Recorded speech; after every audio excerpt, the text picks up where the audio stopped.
Let's listen. We believe that that number is going to go much higher today. We're very confident that it will, but until we have some very factual information, we're going to hold off until the 4 o'clock press conference. But we do believe that that 15% containment is actually much higher. We're happy to report that a significant number of citizens get to go back home. We're starting that immediately. And the best way for me to go about doing this with you is we have sent the information via a press release to each of the stations. We're going to the shelter right now to talk to them. We'll send it out on the emergency blog. We'll also send it out via Twitter. We'll get it out in as many ways possible. I'm going to go through this list and see if this makes sense. Effective immediately, these will be opened to residents only, and there'll be officers at these different checkpoints to verify that you have a right to be there, and you have to show proof of residency.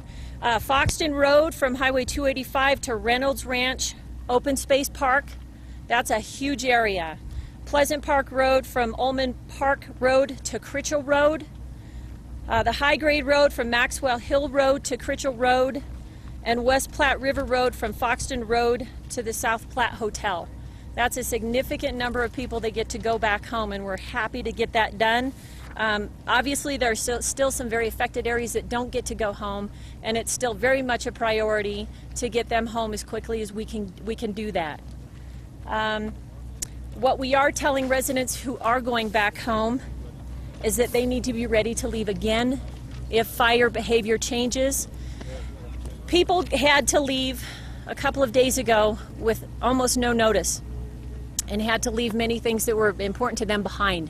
Now they have the opportunity to go back home, gather those things, and that's what we're asking them to do. You now have a second chance to potentially get to stay home, but if you can't, when you do go home, get some things together, have them ready to go, have them in your car, have them by your door, and be ready to go. If we have another evacuation due to fire behavior, we will do a reverse 911. We're going to follow that up with a deputy driving the areas with their siren on. That will be an indication that they need to leave immediately. You don't have 30 minutes. You need to leave now. So that's the plan for this evening, and we'll get that word out throughout the day. We have some maps that are also available at the shelter and that will be available at all the stations to show these areas. IREA has been restoring power. That's already underway, and they have restored power to some of these areas where people are returning to. We have about 650 firefighters on this fire, and we're working hard to take advantage of today and tomorrow. We have 2 good days left before we think we have the kind of weather that is going to create a problem for us, and that's on Saturday. The winds are expected to increase, very warm conditions. So we realize that weather is coming, and that's why we're throwing so much at it right now. We indicated there were 27 homes that were damaged by fire, and that is still accurate. The number goes much higher if we start to talk about outbuildings, barns, things like that, much higher. We're working hard to take advantage of this weather, and I'm sorry I just mentioned that. USAR is still out today. That is a 34-person crew with 6 dogs. 4 of those dogs are trained to search for live persons. 2 of those dogs are trained to search for human remains. All 6 of those dogs are out. They have covered now about 140 acres. Obviously that home is the center point, and they've gone out in all 4 directions, and they'll be out as long as we need to. We have not found anything yet. That's what I have for notes. When we talk about this repopulation plan, do you know how many homes are still evacuated, or how many homes this kind of opens up? I mean, is there any kind of numbers there? I was hoping to get you a number for the press conference, but we wanted to get this piece of information out, so we'll have that at 4 o'clock. Can you talk about the possibility of problems with the reverse 911 calls? Sure. We realized after we sent the reverse 911 on Monday, we started getting some calls from citizens into our dispatch center indicating that they didn't receive the call and they feel like they were in that affected area. We got enough of those calls that we started to do the research. What we know is that there wasn't a glitch with the system. We don't know how significant that glitch is. We think, and this is just preliminary, that we were about 88%. Obviously that means 22% of the people didn't get it, and that's not good, or 18%, sorry. Either way, we are working with the company that provides that service. We went to a conversion from an old system to a new system last year, and we're researching it. We want answers as quickly as everybody else does. So we are researching it. We're looking at the numbers. We're looking at the times. We're trying to understand what happened. We think it's a software issue, and we'll tell you more as soon as we get more. And we're hoping to get answers today. So we'll let you know. Can you tell us if the missing person or the couple who died were part of the calls that didn't get made? We're specifically researching those two addresses. We do know that the Lucases received the call. We don't know yet if Mrs. Apple did. And can you tell us how many 22%, how many people that equates to? Yes, we're gathering that data. We should have some numbers available at 4 o'clock to tell you actually how many homes were hit, the times they were hit, and what the, it tells you, it breaks it out to who actually picked up their phones, who didn't get the message, and certainly it'll show who didn't even get the call. So our hope is that we'll have something for you at 4. Jackie, that's 12%.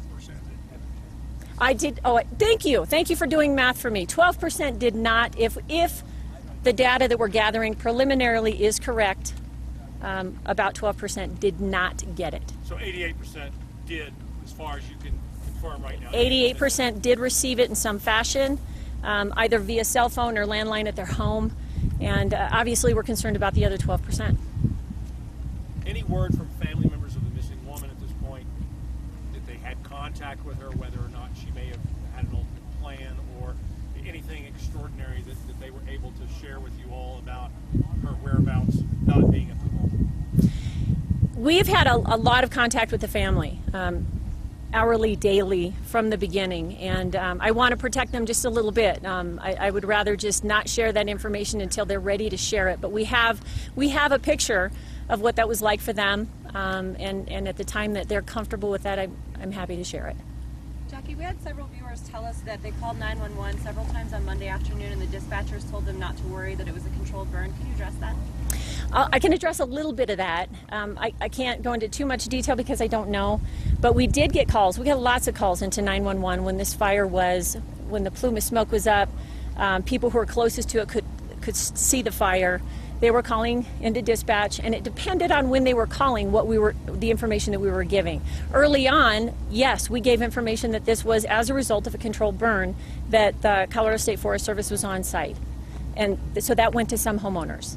As that fire grew, we changed what we said via 911. We started telling them that we had a 5-acre fire that was growing and that fire units were en route. So it just depended on when they were calling, what they got from us. What time did they start calling 911? I don't know. I would assume pretty quickly after this thing kicked up. For the pre-evacuations, I may have missed this. Are those still in effect right now, or have those been lifted? Say that one more time. The pre-evacuations, the 6,500 homes that were on standby to evacuate, has that been lifted? Is that still in effect? Has it been lifted? It's still in effect. It's still in effect. They would stay in a pre-evac stage, and obviously everybody who is returning should consider themselves in a pre-evac mode, with an opportunity to get a few things and have it ready to go. Obviously, we know there's some concern about our reverse 911 right now. That's why we're backing it up with a secondary plan to have deputies in the area with sirens on in the event that we have to do another evacuation.